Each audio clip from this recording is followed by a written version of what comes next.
That is the reason why suffering has a purpose in this world. Suffering is here, including even those forms of suffering that are entirely generated by the mind. That too is there to ultimately awaken you.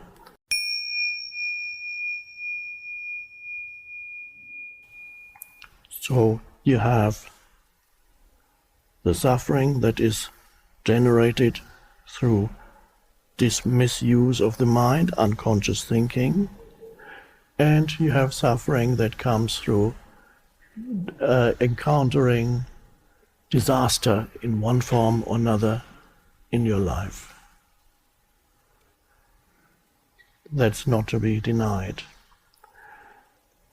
And in the course of this weekend, we will explore how that also can become an opening into transcendence, and it often is.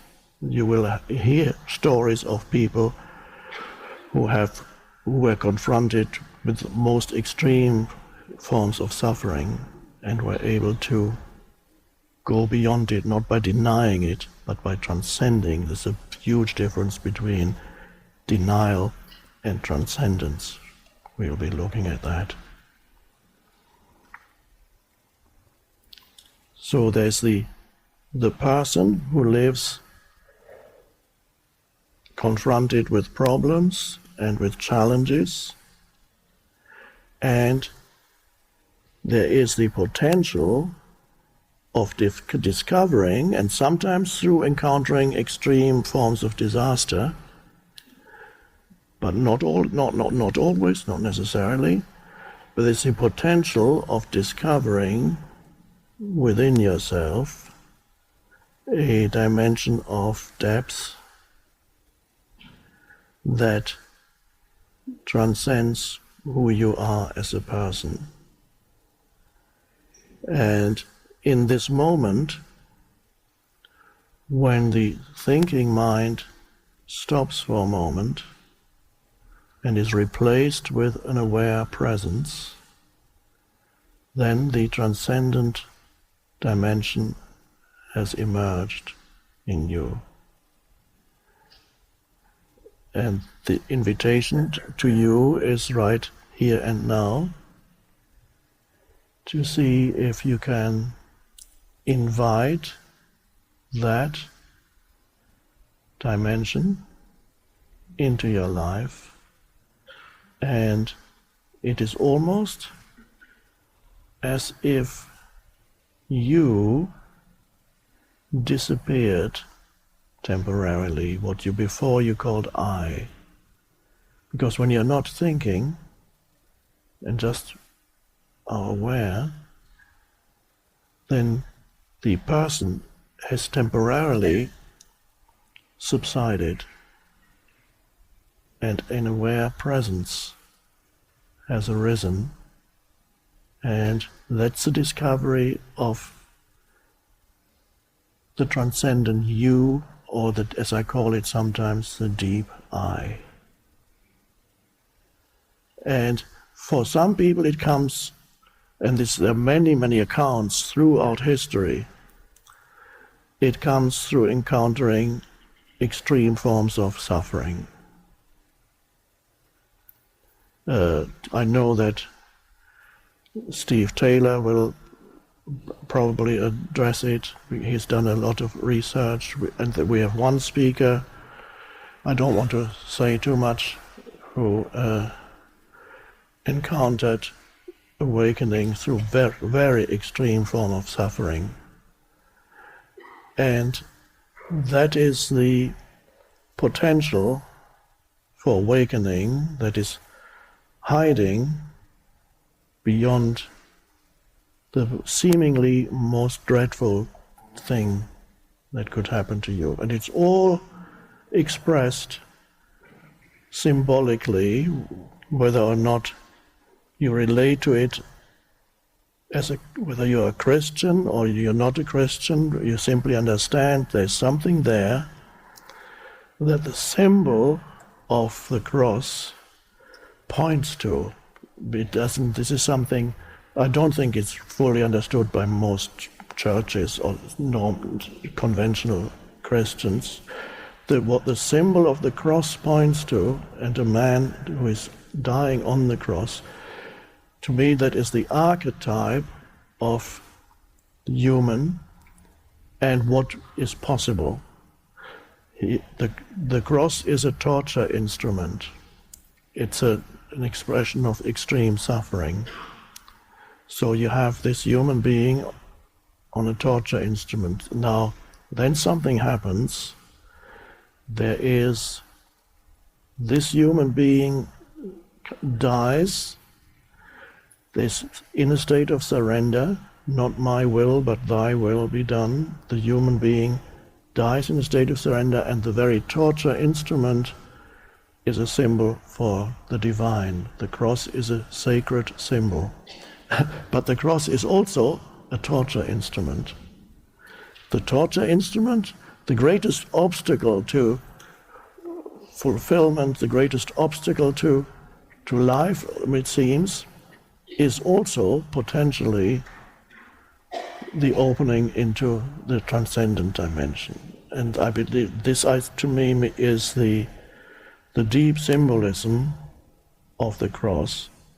And traditionally, the humans, many humans who encountered an awakening, who encountered it through extreme suffering.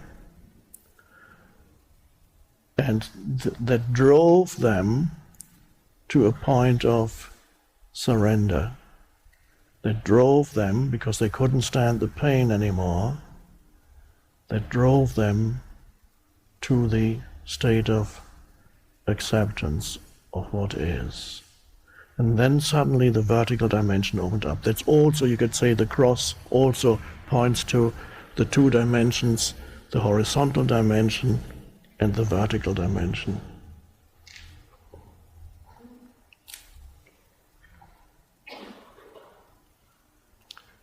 So as awareness arises, or presence,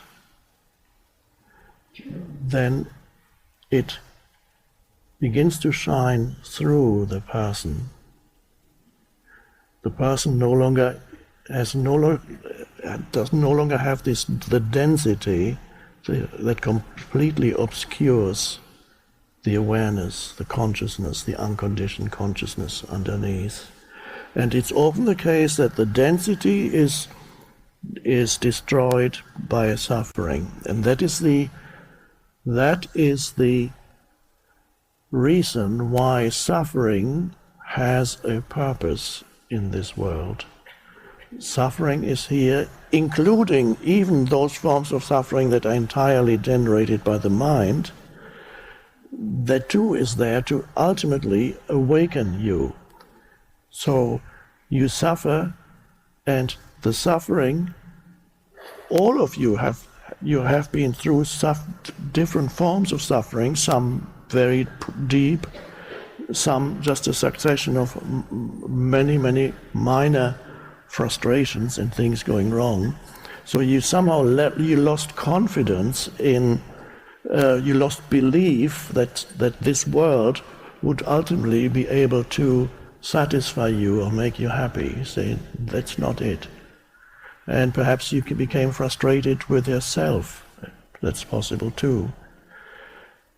So the suffering is a potential awakener. It has a purpose, and it is there to destroy you ultimately, or at least to create a crack in the egoic shell, and then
something emerges through the crack.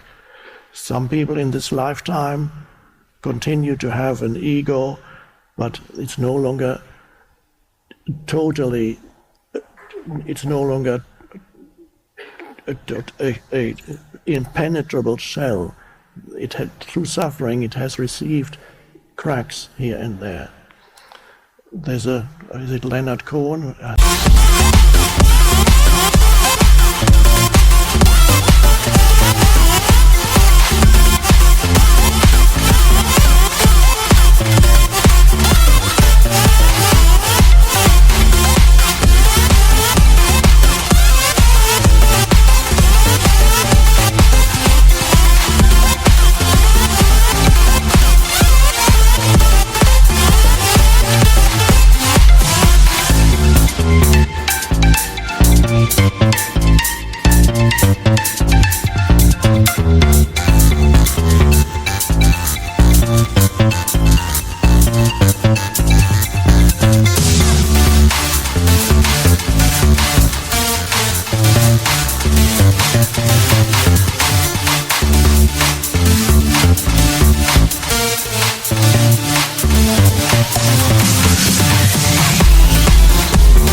A song or poem, there is a crack in everything. That's how the light gets in, or gets out, I would say.